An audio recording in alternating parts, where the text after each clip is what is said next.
Thank you for doing this. It's hard to articulate the difference that these make in the lives of these individuals, and we are very appreciative and very proud of it. We now come to the star of the program. Dr. Hrabowski and Governor O'Malley, in truth, though, I hate to say this, were really just warm-up acts for our guest of honor. Dr. Hrabowski told you a little bit about Kavita Krishnaswamy, who is a doctoral computer science candidate here at UMBC. She is a member of the Commission on Disabilities, and she has some remarks to give us, which I don't want to steal any of her thunder, but I urge you to pay attention. Give us a moment.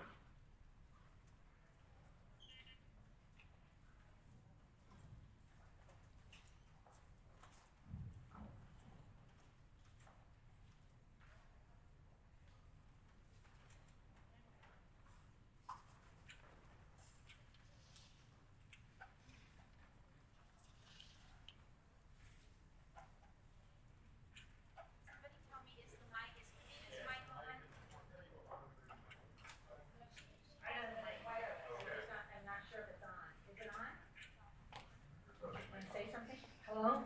Can everyone hear me?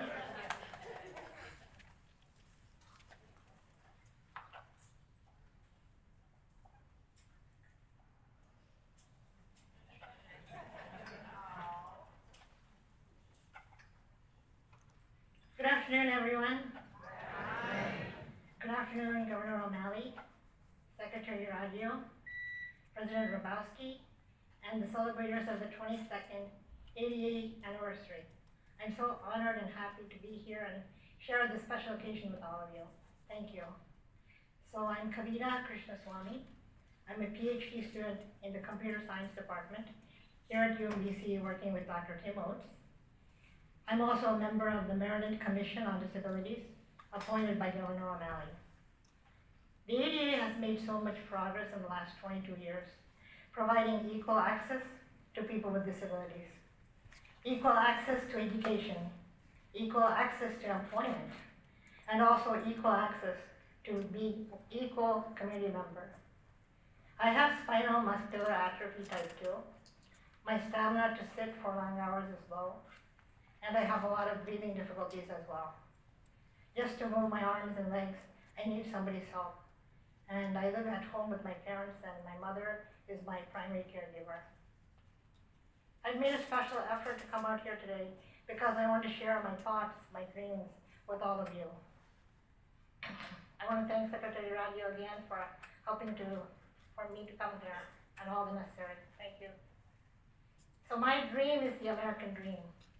I want to complete my PhD degree, get a full-time job so I can contribute my skills to society, and also buy a home, get married, have a family of my own. With my strengths, I want to make sure that others can also reach their highest potential in life and make their dreams come true as well. This is my American dream. But first, in order to achieve my dream, I have to first need the ability to support myself independently. UMBC is a wonderful place that not only has high-quality research, but professors here all want their students to be leaders in their field and succeed regardless of disability or not. Dr. Hrabowski's leadership and encouragement has also given me and students on campus the confidence to be very ambitious and achieve and make sure that you can get your dreams accomplished here. And I completed my undergraduate here, dual majoring in computer science and math. And at that time, we were not aware that personal care services can be offered. So my mom came with me, sat in all the classes.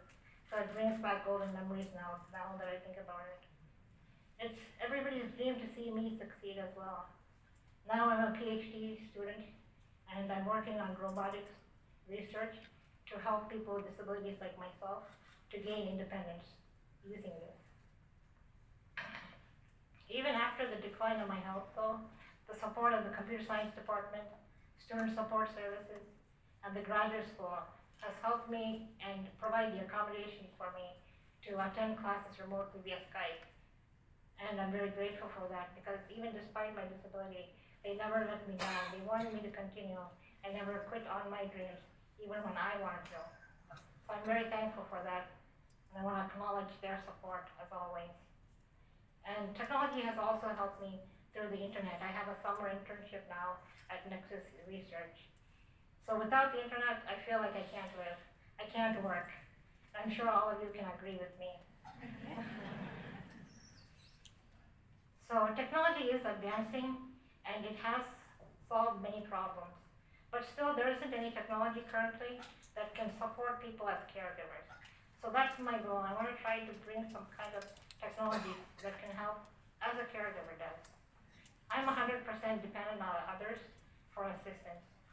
I need to be repositioned frequently to relieve me from pressure sores. And every night I have to be turned in bed. And every 2 hours or more, sometimes I have to call my mom. And just for breathing difficulties, I use oxygen and a BiPAP machine. And that also has to be monitored as I sleep. So for the past 30 years, my mom has taken care of me, and she's still going. I'm on the Community Pathways Waiver and the Merit Assistance Care Program, but I still don't receive 24/7 care. I receive some help on the weekends, about 2 hours, and during the mornings and afternoons during the weekdays, but still not 24/7 care, and I really need 24/7 care. So I depend on my mom for about 83 hours in a week. So you can see how much that is. That can amount to almost two full-time job shifts. And she still has to keep going with her other responsibilities as a mother and wife as well. So she's getting older now. I'm starting to worry because I have no other help. And I really, really need 24/7 care. My biggest worry is, how do I survive when my parents can no longer care for me? My dad protects me, keeps me secure. My mother takes care of me with her muscle strength and physically as much as possible. My brothers are supportive, but eventually they're going to have families of their own. So I'm not sure what's going to happen. It's a big question mark. I never want to live in a nursing facility, not even in a group home. I want to be with my own family in my own home.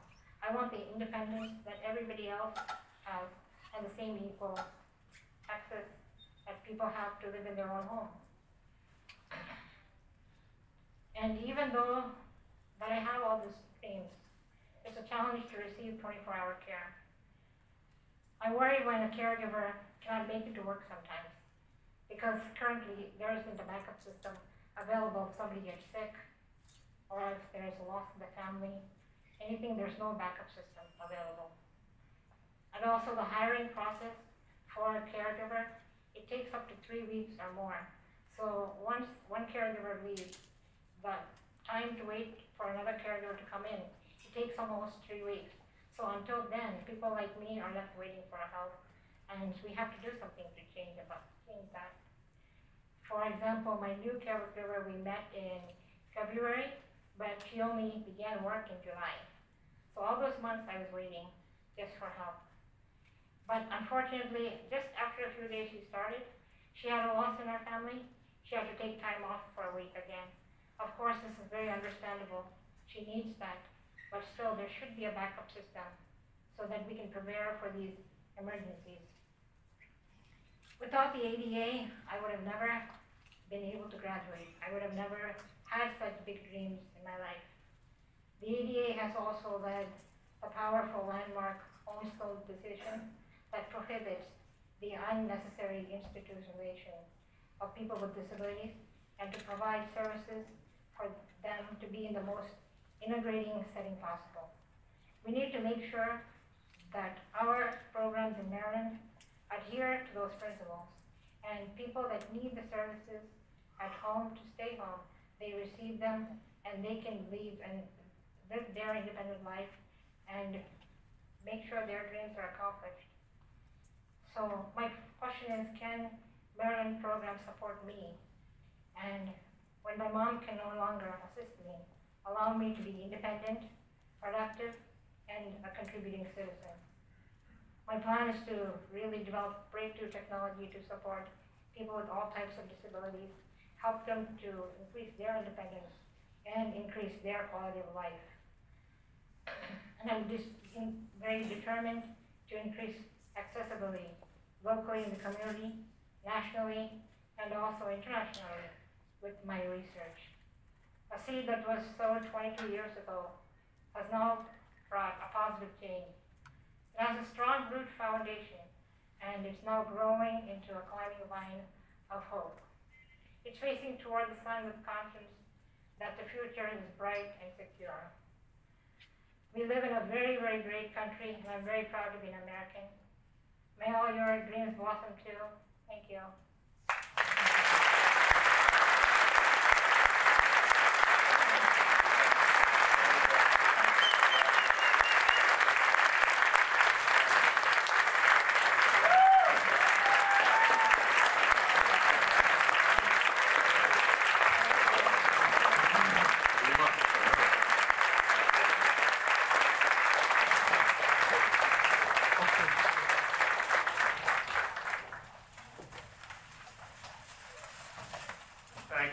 Thank you, Kavita, very much. I'd had a preview of the comments earlier today, and there's never been a better example, frankly, of speaking truth to power. Right. So thank you. It's hard to know how to follow that, but what we're going to do is we're going to mark a transition of sorts. We have 4 longtime members of the Commission on Disabilities who unfortunately are going to be rotating off by statute. They're going to be rotating off the Commission, and so we have some governor citations for them, and fantastically, we have the governor who actually present these citations. So that's going to be really wonderful. But what I'd like to do is I'd like to read off the names of the 4 commissioners who are rotating off and ask them if they can to come on up and get their citations from the governor. The first is Ken Wireman. Ken, are you still here? Oh, good. Good. Ken is with On Our Own of Maryland, Inc., which provides housing services to individuals with disabilities, individuals with intellectual disabilities.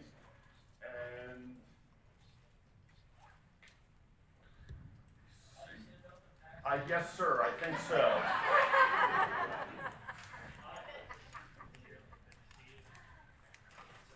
I think this is Ken. This is Ken's. Real gold. It's not like the ones Governor McDonald gives out in Virginia.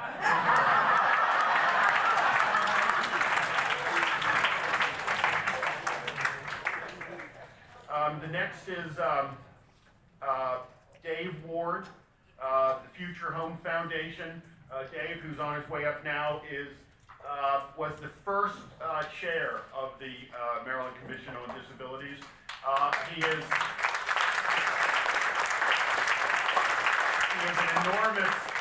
an enormous source of knowledge and institutional knowledge about public policy in Maryland, and the Commission's going to miss him very much.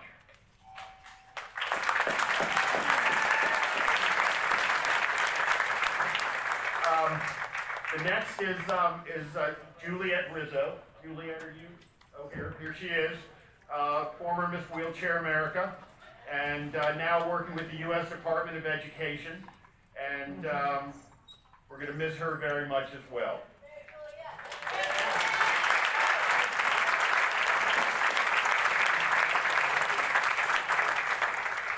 And finally, Jamie George. There she is. Please come on up. Jamie is the Executive Director of the Freedom Center in Frederick.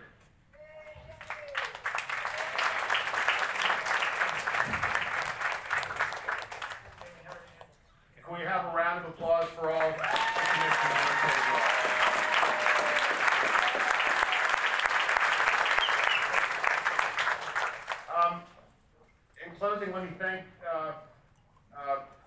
Hrabowski and his staff again very much for this fantastic venue, and for the staff of the Department of Disabilities, who was working so hard to put this together, had nothing but incredible praise for what a pleasure it was to work with your staff, and we appreciate it very much. This is the third of these that I've been specifically involved with, and it's just never been better. Thank you very much. Can we please have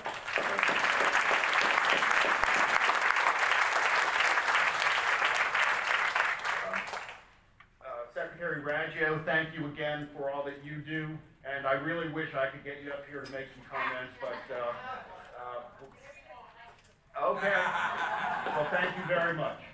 And then finally, Governor O'Malley, incredible pleasure and honor to have you here with us, and thank you again for the leadership that you exhibit.